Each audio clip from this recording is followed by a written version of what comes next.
Welcome to the May edition of North St. Paul Notes. I'm your host, Paul Anderson. Coming up in the next half hour, we'll visit with our city planner, Corrin Hoegen-Wendell. Stay tuned, North St. Paul Notes is straight ahead.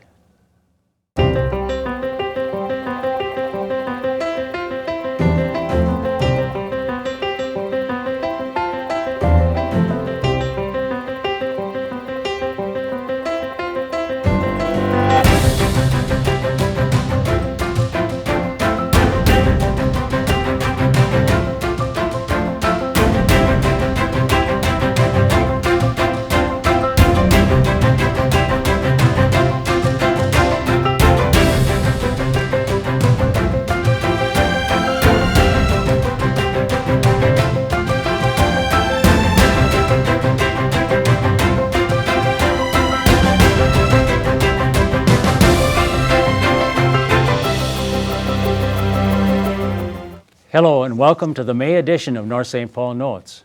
We hope this show will keep you up to date on the news and events that are of interest to the residents of North St. Paul.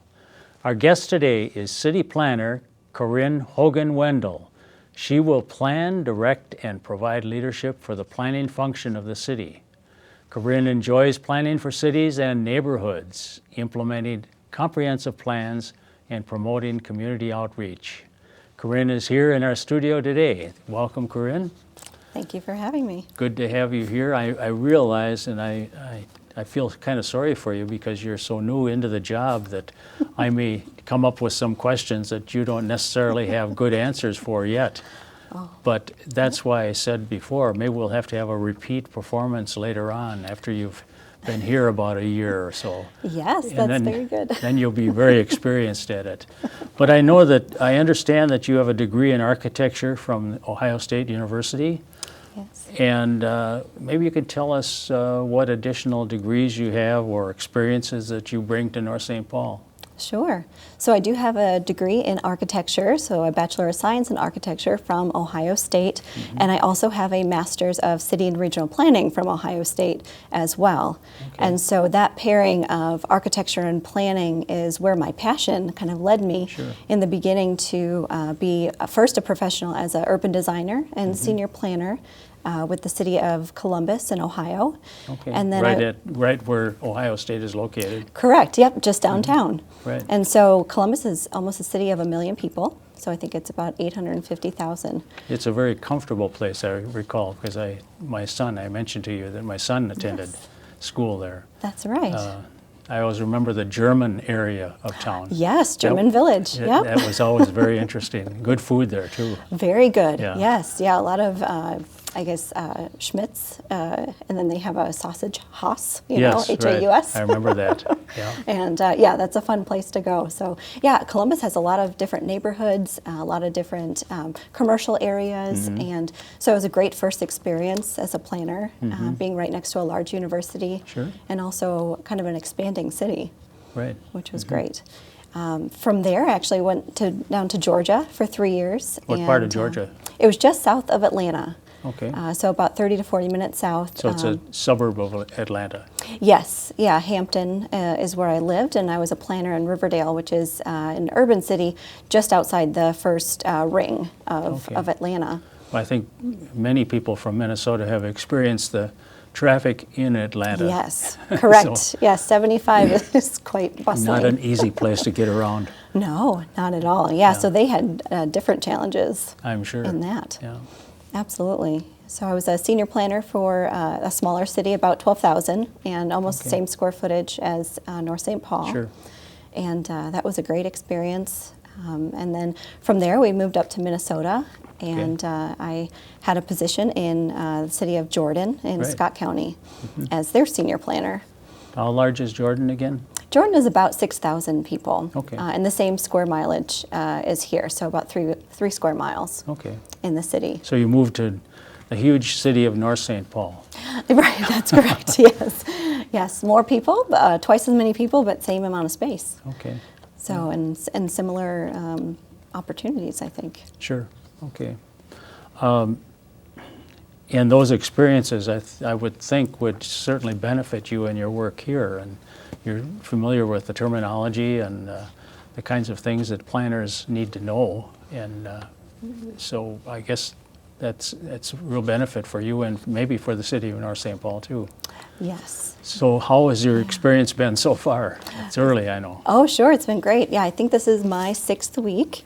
So, yeah, Okay. very new on the job. But I think the experience, like you said, that I've had has given me sort of a jump ahead in being able to pick up, where someone has left off and, be able to further the planning processes that, North St. Paul has Sure. had. So the experience you had previously, are you finding a big difference from one place to another as far as that type of job is concerned? Well, I think sometimes the landscape is different. So sometimes you have a more Sure. urban area or more rural area. Right. But I think a lot of the city challenges and opportunities are sometimes similar. So there's a lot of overriding planning areas that everyone wants to achieve. So everyone wants to have economic growth, and everyone wants to have walkability. Everyone wants to have a thriving housing stock and to promote businesses. And so I think all of those are applicable to every city that I've been in. And so it's just how to work with the community on Right. how to improve those areas. Okay, sure. Well, I think you're a little familiar with our historical background here and knowing that we were founded in 1887.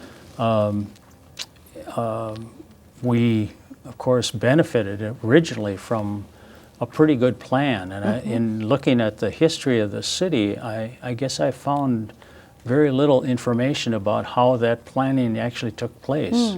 But they did lay out the town in what you would say are grids, and they graded the streets, and they did all the preparation. I guess that was the construction, or the not the cottage company that was formed to sell houses, but the original planning that was done by the founders. And I think that generally they did a pretty good job. The only thing that kind of messed it up, I think, was the fact that the railroad came through at an angle that didn't quite fit in with the grid. So that's what we're faced with nowadays with our streets, with the main street coming through at that same angle. And That's true. when we come to an intersection on the main street, why, it's a little more of a challenge seeing traffic that's coming our way. Yeah, that's very true. So some of those streets have been realigned to make it easier, but most of them don't line up quite the right way. Yeah, very So, true. yeah. Yeah, and most, like you mentioned, most of those towns were platted and formed, back in the early 1900s or late 1800s. Right. And it seems as though North St. Paul has had that similar grid system that has been in place in some of the larger cities that are very successful, such as Yes. Chicago or Washington, D.C. And the axis is more of a shifted grid. So you have your grid and then you have your shift where the railroad is. So sometimes natural amenities and or transportation dictate that, and then you continue on with your grid. And so that's actually very fortunate for a city to have that sort of framework early on, with the block widths being what they are and where the streets are laid out. That helps with navigation and helps Right. with walkability. Right. It's always interesting to see another factor, another feature that the planners put in was the setting aside about 150 acres of land in the original town site to be designated as commercial area or industrial area. And that pretty much followed the railroad track. So, Yes. and of course the Yeah. railroad came through about a year before this town was founded. Sure. And, it wasn't a coincidence, as I think I've talked to you about before, that the railroad came through right through the middle of Henry Castle's property. Oh, that's right. Very convenient. Yes, Henry Castle had a bit of influence, and I think Oh, he yeah. probably had a big effect on how that happened. Oh, So that's very it's true. an interesting story, and it's kind of fun to think about how it happened. There was not Yeah. much written about that, of course. Oh, sure. Yes. But knowing a little bit about the people, you find out that he did have quite a bit of influence. And so another question that I had for you was, many folks might say or might ask, what is a city planner and why do we need a city planner? Talk about your job a little bit and why you see it as important. I could tell you do feel it's important, but Sure. for Yeah. understandable reasons. Absolutely. Yeah, and planning has dated back to those early times where cities were formed, and you really needed to make sure that there was a consistent mix of uses, and making sure that your land use and your transportation and your housing and everything is balanced within a city. And so planning dates back so far long ago that it's very important to have planners within each city to maintain those plans. And so there's planning, and then there's the people who do it, which are the city planners. And so your planning function, is also called urban planning or city and regional planning, and that practice is going to help create and promote the health, safety, and welfare of the people and of the communities, and then help promote the enhancement of the city for the present day and then also the future. And so then the city planners are the people who are going to perform that work. So as a profession, they're the ones who are going to make sure that they are helping create that broad vision, and that they're going to do that through the plan documents, which are policy statements, and then also working with your elected officials, working with your citizens, your business owners, and then making sure that everyone is in agreement on how the vision that you want to carry forth in the city is ultimately made. And so making sure that you have someone within the city that could facilitate between departments, facilitate between the public, and also your elected bodies, and making sure that all of those items, those priorities, those goals, those objectives are actually carried out within the city. And so making sure that you have someone at the forefront of that, and also thinking long range as well as on the day-to-day basis is extremely important. Okay. I don't think we've ever had anyone as a designated planner. So I suspect that there's a great deal of education that you're going to have to do in your position. Sure. Is that what you see as part of your role? Yeah, I think, as in my own profession or just as a citizen, there's a lot of education that I could bring to the table. Also, there's a lot of organizations that have a lot of information about zoning, about the planning process, that could be very helpful to citizens. I know in some cities they actually graduate citizens as citizen planners, through courses or through seminars and lessons to make sure that everyone is aware of the process of planning.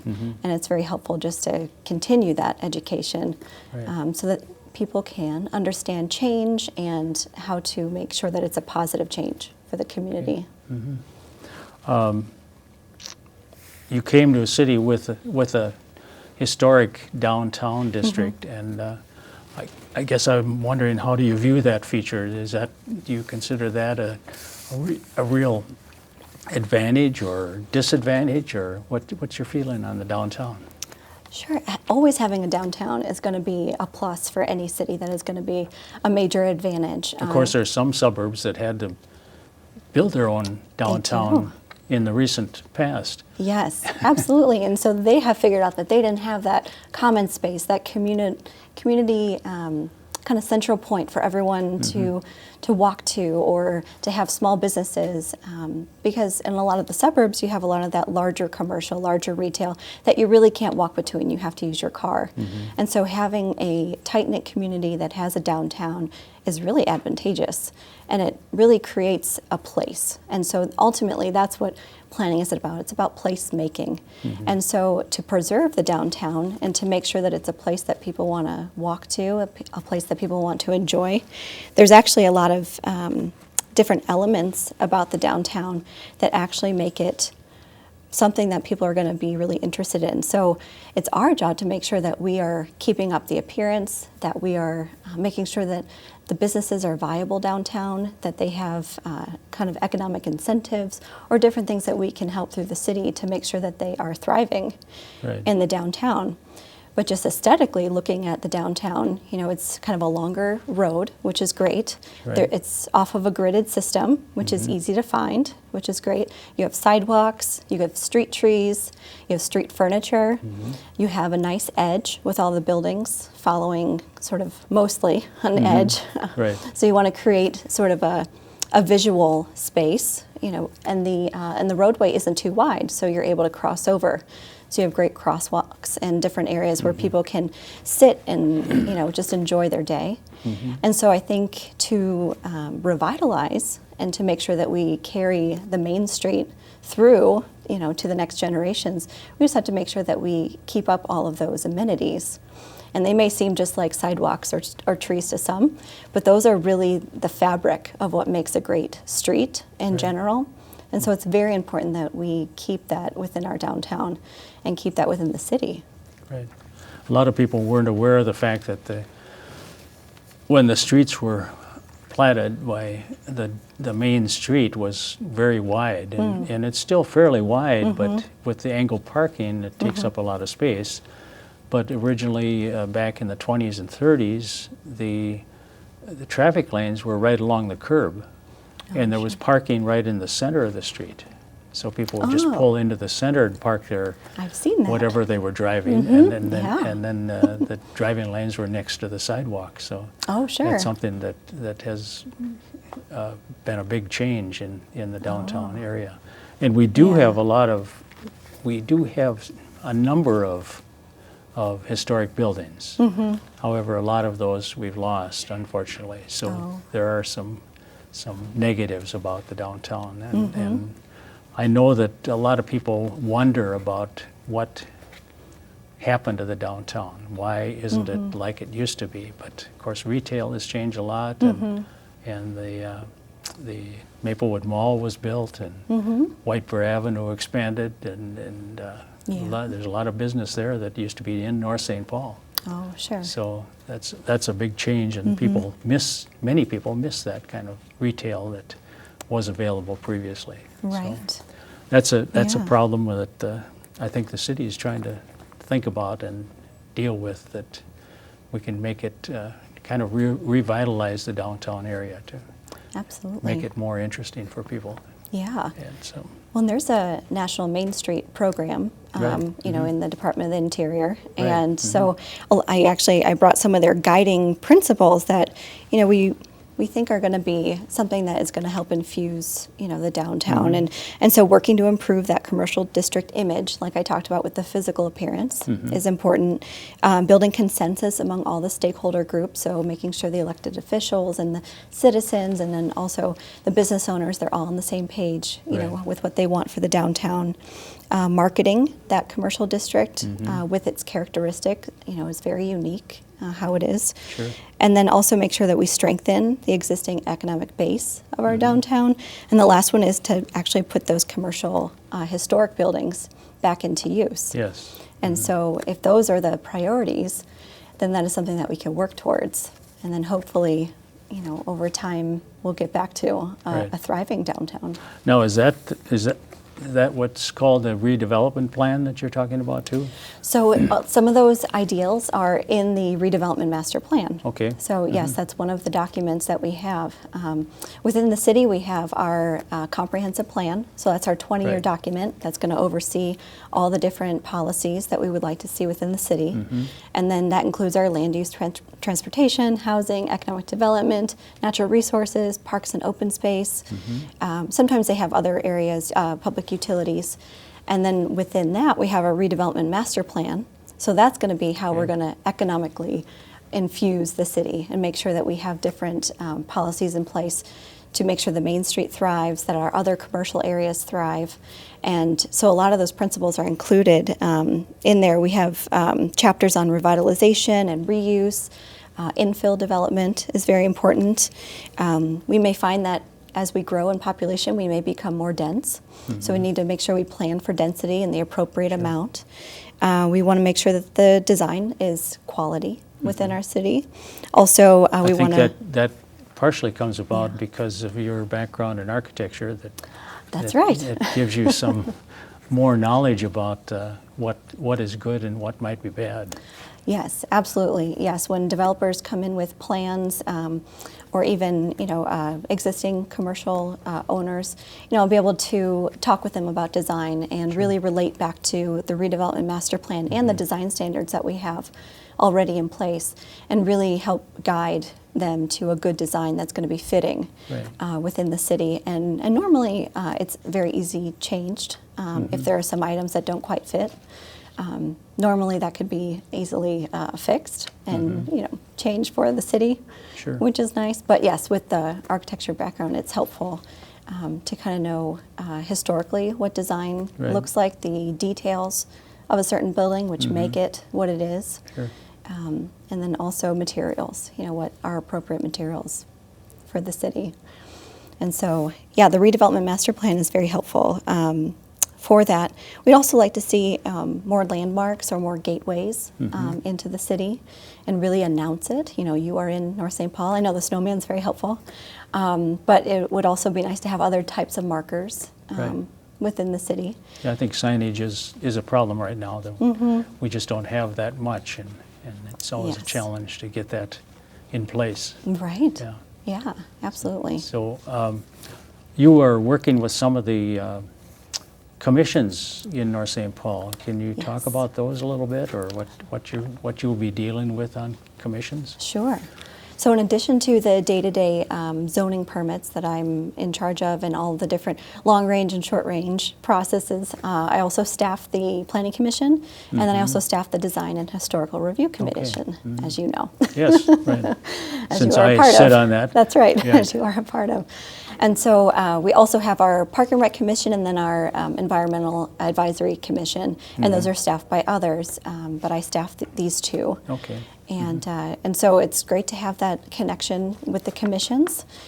They make sure that the policies and the recommendations that we make at the city level are approved through those commissions, and then they're ultimately approved through the city council. Sure. Well, I know that sitting with the Planning Commission is a little more demanding of your time than our Design and Historical Review Commission. They have more on their agenda, I think, usually. So, Sometimes, yes. yes. Well, as we see with if we get new development and in our changing in our zoning code that we're going to be an update, we may have more that comes to the Design Review Commission. Right. Yeah, it's been kind of a slow time during the recession Yeah. years. So That's very and true. I've noticed that things are picking up now. So Yes. that's, I think, a favorable thing. Mm-hmm. I know that there are also some proposals to change some zoning rules. Can you say something about that too? Sure.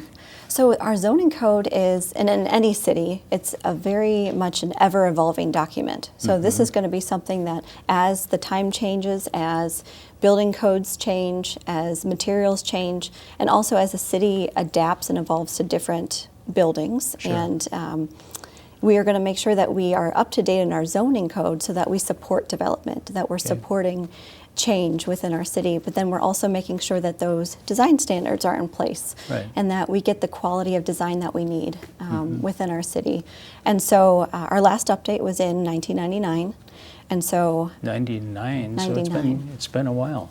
it's been a little while, Yeah. yes. And over that time, there's been a few text amendments here and there, but to really look at the overall vision of how our city would like to look in the next 5-10 years, you want to make sure that those zoning practices, those zoning regulations are in place and the requirements so that we're supporting our citizens. We're making sure that the development process is easy, making sure that they can come in and get the information that they need. And that's really the planner's main job, is to be the facilitator and to really make sure that everyone understands the requirements. But then the zoning code should be a book of all the things you can do and not a book of things you can't. Okay. And so a more positive outlook on that. Yeah, I know that some people look at the zoning codes and they say, well, why do we have to do that, or why is that restricted? It doesn't make sense to them, or they just don't want to change. And, Sure. and so there's always a lot of discussion about those things, and some people who are making changes, putting up buildings, understand that process and realize that there are certain things you have to do if you're going to build in an area. Yes. And having some kind of requirements or restrictions isn't really bad in every case. So, That's very true. but some people have difficulty with it, so that's another problem. Yeah. So you have your work cut out for you. I might. It sounds like it. You have a challenge. Yes. Yes. There's something else I was going to mention. I don't remember what it was now. But some things I write down, but is there anything else that you wanted to mention? We're almost out of time, but is there anything else that you wanted to briefly mention to us? You know, I think just looking, as I described the comprehensive plan, the zoning code, and then also the redevelopment plan, the design standards, we also have our capital improvement program or plan, so our CIP. And so we've been engaged in a strategic planning kind of process that will make sure that we have an overall vision of what we would like to see all of those documents fall under, more of an umbrella. And so those items that we have within our CIP are in the strategic plan is the transportation, housing, economic development, organizational development, citizen engagement, and then city services. And so with any of those documents, you want to make sure that you're planning for them through that capital improvement plan, and then you're also budgeting for them. And so really planning is kind of the interweaving of all those items and making sure that the citizens would like to have it, that there's a budget for it, and that it can be implemented and actually realized. And so that's really what we would like to focus on in the city, and making sure that we have positive change and that it's appropriate for North St. Paul. Okay, great. Well, it's been interesting talking to you, and I know that we're going to be talking much more about things, and it's going to be a real learning experience for you too. So yes, I want to thank you for being on the program today, and we'll have a repeat performance at some point. Oh, very good. Okay. Well, my pleasure. Thank you for having me. You bet. We're out of time on this month's show. Join us again next month when we'll bring you more news about North St. Paul. I'm Paul Anderson, speaking for everyone at the City of North St. Paul. Thank you for watching.